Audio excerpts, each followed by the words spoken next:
हम भी बढ़िया है।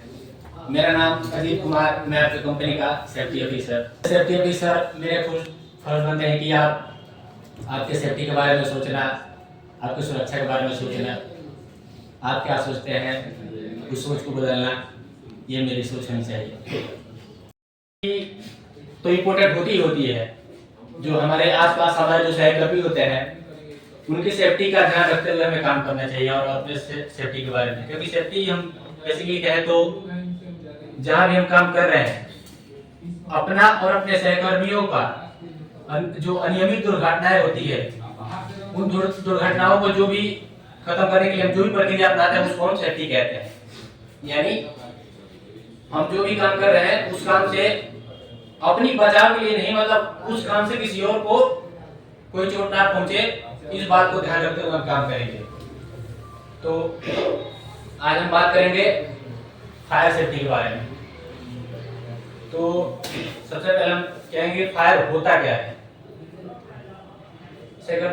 साथियों, हम फायर को आमतौर पे ये बहुत छोटी चीज होती है और बहुत छोटी छोटी चीजों से ये उत्पन्न होती है, लेकिन ये जब बहुत बड़ी रूप लेती है ना तो इससे बहुत बहुत बड़ा नुकसान हो सकता है हमारे कंपनी को लेकर के, हमारे आसपास जो लोग हैं, जो प्रॉपर्टी है। कई बार क्या होता है कि ये इतना बड़ा रूप ले लेता है कि हमारे देश की अर्थव्यवस्था भी तहस नहस कर सकता है। ये इतनी बड़ी चीज होती है। तो ये बहुत छोटी चीजों से उत्पन्न होती है, वो अलग चीज है, लेकिन ये रूप बहुत बड़ा ले सकता है। तो ये इस चीज को उत्पन्न होने के लिए हमें 3 चीजों की जरूरत पड़ती है: ऑक्सीजन, हीट और फ्यूल। तो पहले कंसेप्ट था कि फायर ट्रायंगल के नाम से जानते थे हम पहले। जैसे कि एक रूम में हमने 3 चीजें ले लिया, हीट ले ली, ऑक्सीजन ले लिया और फ्यूल ले लिया। तो फिर आप ही साथियों में से किसी का सवाल आया, सर इन 3 चीजों का अगर चैन रिएक्शन नहीं होगा तो फिर आग कैसे लगेगी? तब जाकर क्या है, टेट्रा नाम आएगा। तो 4 चीजों को मिल करके आग लगती है। जब तक इन तीनों चीजों का चैन रिएक्शन आपस में नहीं होगा, प्रॉपर अमाउंट में इनका एलिमेंट नहीं होंगे, तब तक ये आग उत्पन्न नहीं होगा। तो हम आग को कहेंगे कि फ्यूल, ऑक्सीजन और हीट का जो चैन रिएक्शन होता है उससे आग की उत्पत्ति होती है। ये तो हम जानेंगे कि आग होता क्या है। अब हम जानेंगे कि आग कितने प्रकार के होते हैं। तो आग को हम फ्यूल के आधार पर बांटते हैं। तो आग को 4 क्लास में रखा गया है फ्यूल के अनुसार। अगर नॉर्मली हम कहें तो 4 होता है, लेकिन एक जो कुकिंग होता है उसको 5वें क्लास में हम रखते हैं। तो सबसे पहला आता है क्लास ए।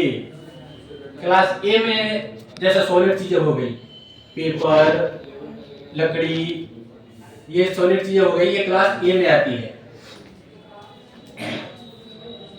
क्लास बी में हो गया हमारे लिक्विड चीजें हो गई, लिक्विड फ्लेमेबल लिक्विड हो गई, जो जैसे हम बोले कि पेट्रोल, डीजल, ग्रीस, ये सारी चीजें क्लास बी में आती है। अगर हम क्लास सी की बात करें तो फ्लेमेबल गैस हो गए, जैसे एलपीजी हो गए, सीएनजी हो गई, ये सारी गैसें हमारी क्लास सी में आती हैं। क्लास डी की बात करें तो जो कंबस्टेबल मेटल्स होते हैं, पोटेशियम हो गए, सोडियम हो गए, ये सारी चीजें क्लास डी में आती है। और एक क्लास एफ होता है, या के बोलते हैं उसको। नॉर्मली हम के बोले तो किचन से, हमें के मतलब किचन से पता चल जाता है। क्लास के वो हम बोलते हैं, एफ भी बोलते हैं इसको, जिसमें हमारे हो जाते हैं कुकिंग ऑयल, बटर, ये चीजों में जो आग लगती है, तो इसको हम क्लास एफ में या के में रखते हैं। अब हम बात करते हैं कि इन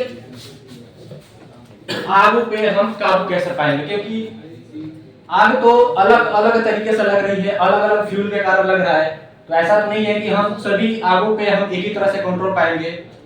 तो जो हमारे सीनियर्स बोल सकते हैं, जो इन आगों को कंट्रोल पाने के जो शोधकर्ताओं ने अलग अलग आगों पे अलग अलग तरीकों से फायर एक्सटिंग्विशर के लिए बनाया है कि हमें कौन से आग पे कौन सा फायर एक्सटिंग्विशर का इस्तेमाल करें कि हम इस आग को कंट्रोल पा सकें। तो अगर हम क्लास ए की बात करें तो क्लास ए में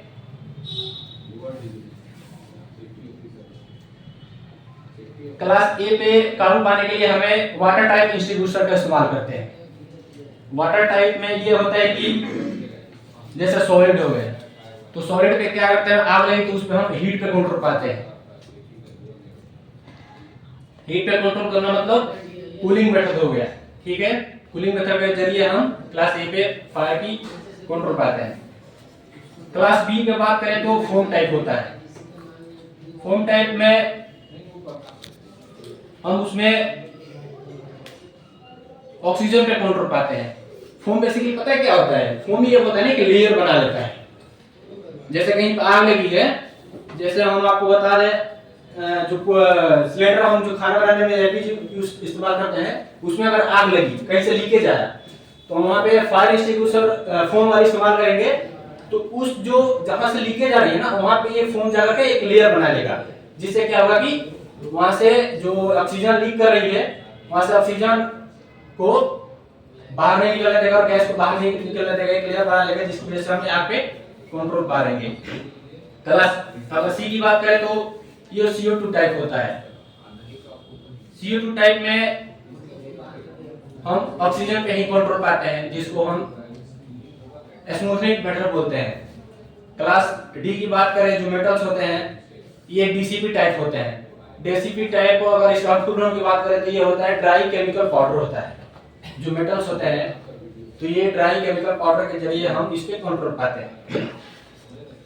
अब हम बात करेंगे, ये हमारे आसपास जो हम काम कर रहे होते हैं, ये तो सारे रेड कलर के एक्सटिंग्विशर होते हैं। तो हम पहचान कैसे करेंगे आग लगने की स्थिति में कि कहाँ पे आग लगी है, और इसके लिए कौन सा प्रॉपर एक्सटिंग्विशर हमें चयन करना है, सिलेक्ट करना है। तो इसके लिए हमें बेसिकली कलर कोड दिया गया होता है। जो वाटर टाइप एक्सटिंग्विशर होते हैं उस पे रेड कलर की पट्टी लगी होती है ऊपर साइड में। तो जो क्लास ए जैसे लकड़ी उकड़ी में अगर आग लगती है तो हमें दूर से दिखाई दे, इसलिए हम उस पे रेड वाले का हमारा ध्यान देना चाहिए कि जो रेड टाइप की पट्टी लगी हुई है उस एक्सटिंग्विशर का हम इस्तेमाल करेंगे। होम टाइप जो एक्सटिंग्विशर होते हैं उस पे क्रीम कलर की बैंड लगी होती है, तो उसका हम चयन करेंगे। जिस पे अगर होम वाली हम बात करें तो गैस वाली बैंड जिसमें लगती है उस पे हम इस्तेमाल करेंगे। CO2 टाइप फायर एक्सटिंग्विशर पे ब्लैक कलर की बैंड लगी होती है, जिसमें अगर गैस CO2 में गैस वाली होती है ना, CO2 गैस अगर लगती है तो उसमें हम करेंगे। DCP फायर एक्सटिंग्विशर में फ्रेंच ब्लू कलर का बैंड लगा होता है। अब लास्ट में हम बात करेंगे, हमने तो सिलेंडर फायर एक्सटिंग्विशर हमने उठा लिया, ठीक है। अब इसको हम ऑपरेट कैसे करेंगे, तो हमें इस चीज को जानना बहुत जरूरी है कि हम इसको ऑपरेट और इसको चलाएंगे कैसे। तो इसको हम बेसिकली जानने के लिए पास एक नाम आता है, पास PAAS, पास करके एक शॉर्ट फॉर्म रखा गया है। इसका फुल अगर नाम हम बताएं आपको तो P से होता है पुल द पिन, A का मतलब होता है am the nozzle at the base of fire. जो फायर लगी हुई है उस फायर के जड़, जो जड़ कहते हैं ना, कहता है कि अगर जड़ मजबूत हो तो आगे चल के मौजूद है। तो हम सबसे पहले जड़ को ही खत्म करना चाहेंगे। जो आग की जड़ होती है ना, उस जड़ को हम खत्म कर देंगे तो बाकी जो आग लगी होगी उस पर हम कंट्रोल आसानी से पा लेंगे। सॉरी, मैंने आपको गलत बताया था। पास PASS होता है।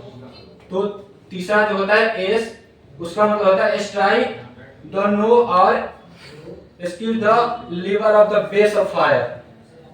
जो आग की बेस होती है, जो जड़ होती है, वो जो एक्सटिंग्विशर के नोजल होते हैं, नोजल को हम स्वेप करेंगे उसके बेस पे, ताकि जरूरी नहीं है कि आग एक ही जगह लगा हो, आग कुछ दूरी में फैली हो तो जहां तक फैली हो उसकी बेस पे हम स्वाइप करेंगे। ये था हमारे आज का टॉपिक। अगर आप में से किसी को किसी प्रकार की कोई डाउट हो तो बेझिझक पूछ सकते हैं आप।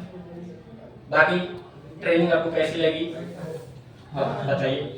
बहुत अच्छा।